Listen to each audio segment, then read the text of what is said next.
ሰላም እንደምናመሻችሁ የልዩ ስፖርት ዩቲዩብ ቻናል ቤተሰቦች የየካቲት 18 ረቡዕ አመሻሽ አዳዲስ ስፖርታዊ ዜናዎችን ይዘንላችሁ ቀርበናል።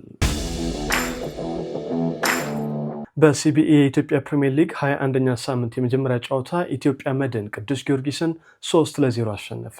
ብሩክ ሙሉጌታ 2 ጎሎችን ሲያስቆጥር ብሩክ በላቸው ቀሪዋን 1 ጎል አስቆጥሯል።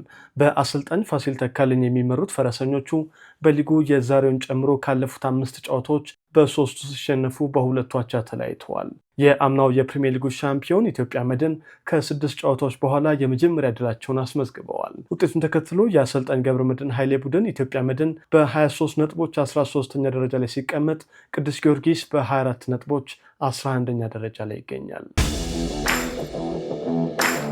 የሪያል ማድሪዱ አጥቂ ኪሊያን ኤምባፔ በጉዳት ምክንያት ከቤንፊካ ጋር ከሚደረገው ወሳኝ ጨዋታ ውጭ ሆነ። ፈረንሳይ ኮከብ ሪያል ማድሪድ በአውሮፓ ቻምፒየንስ ሊግ ፕሌይኦፍ የመልስ ጨዋታ ዛሬ ምሽት 5 ሰዓት ጀምሮ ቤንፊካን በሚገጥመው የቡድን ስብስብ ውስጥ አልተካተተም። የ27 ዓመቱ ፈረንሳዊ በግራ እግሩ ላይ ባጋጠመው የጉልበት ጉዳት ምክንያት ታህሳስና ጥር ወር ላይ በተደረጉ አንዳንድ ጨዋታዎች ላይ መሳተፍ አልቻለም። ኪሊያን ኤምባፔ ዘንድሮ በሁሉም ውድድሮች ለሪያል ማድሪድ በ33 ጨዋታዎች 38 ጎሎችን አስቆጥሮ 5 ግብ የሆኑ ኳሶችን አመቻችቶ አቀብሏል። የሪያል ማድሪዱ አሰልጣኝ አልቫሮ አርቤሎዋ ከኪሊያን ኤምባፔ በተጨማሪ ጁድ ቤሊንግሃም፣ ኤደር ሚሊታው እና ዲን ሃውሰንን በጉዳት አያሰልፍም። የፊት መስመር ተጫዋቹ ብራዚላዊ ሮድሪጎ ደግሞ በዛሬው የቤኔፊካ ጨዋታ ላይ በቅጣት አይሰለፍም።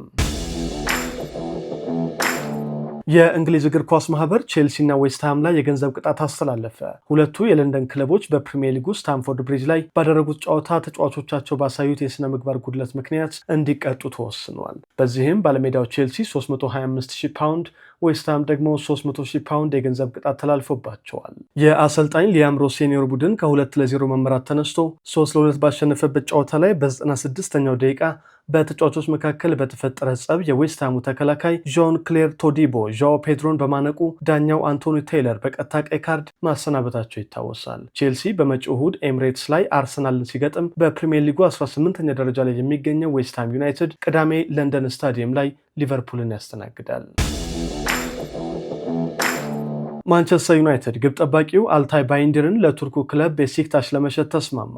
የቱርኩ ፋናቲክ ጋዜጣ እንደዘገበው ከሆነ የ27 ዓመቱ ቱርካዊ ግብ ጠባቂ በመጪው ክረምት ወደ ቤሲክታሽ ይዘዋወራል። ቤሲክታሽ ለባይንዲር ዝውውር 5 ሚሊዮን ዩሮ፣ ለግብ ጠባቂው ዓመታዊ ደሞዝ 2 ሚሊዮን ዩሮ ለመክፈል ተስማምቷል። ማንቸስተር ዩናይትድ ቤልጂየማዊውን ግብ ጠባቂ ሴና ሎመንስን ካስፈረመ ወዲህ አልታይ ባይንዲርን በአንድም ጨዋታ ላይ የመሰለፍ ዕድል አልሰጠውም። በ2023 ከፌነርባቼ የተዘዋወረው ቱርካዊ ግብ ጠባቂ በማንቸስተር ዩናይትድ የ18 ወራት ቀሪ ውል አለው። የአርሰናል አጥቂ ቪክቶር ዮኬሬሽ የፕሪሚየር ሊጉ የሳምንት ኮከብ ተጫዋች ተብሎ ተመረጠ። ስዊድናዊ አጥቂ በ27ኛ ሳምንት ቶተንሃም ላይ 2 ጎሎችን ማስቆጠሩንና በጨዋታውም ድንቅ ብቃቱን ማሳየቱን ተከትሎ ከፕሪሚየር ሊጉ ደጋፊዎች በተሰጠ ድምፅ 27% በማግኘት የሳምንቱ ኮከብ ተጫዋች ተብሎ ተመርጧል። የማንቸስተር ሲቲው ኒኮ ኦራይሊ በ22% ድምፅ ሁለተኛ ደረጃን ሲያገኝ፣ ኤቤሬች ኤዜ በ20% ሶስተኛ ደረጃን ይዟል። በፕሪሚየር ሊጉ ያስቆጠራቸውን ጎሎች 10 ያደረሰው ዮኬሬሽ በዘንድሮ የውድድር ዘመን ከኤቤሬች ኤዜ፣ ሊያንድሮ ትሮሳርድ እና ዴክላን ራይስ በመቀጠል የሳምንቱ ኮከብ ተጫዋች ተብሎ የተመረጠ 4ኛው የአርሰናል ተጫዋች ሆኗል።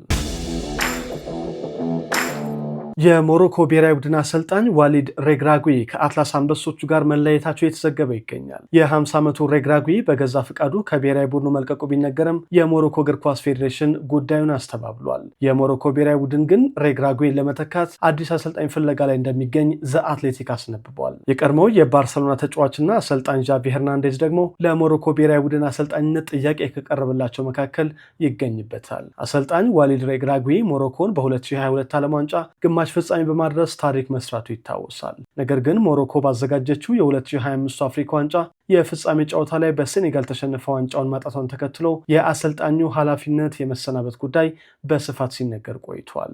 በ2022 የሞሮኮ ብሔራዊ ቡድን አሰልጣኝ የሆነው ዋሊድ ሬግራጉይ 63 ጨዋታዎችን መርቷል። 42ቱን አሸንፎ በ11 አቻ ሲለያይ በ10 ጨዋታዎች ላይ ብቻ ደግሞ ሽንፈት ገጥሞታል። የሞሮኮ ብሔራዊ ቡድን በዓለም ዋንጫው ምድብ 2 ላይ ከብራዚል፣ ስኮትላንድ እና ሃይቲ ጋር ተደልድሏል።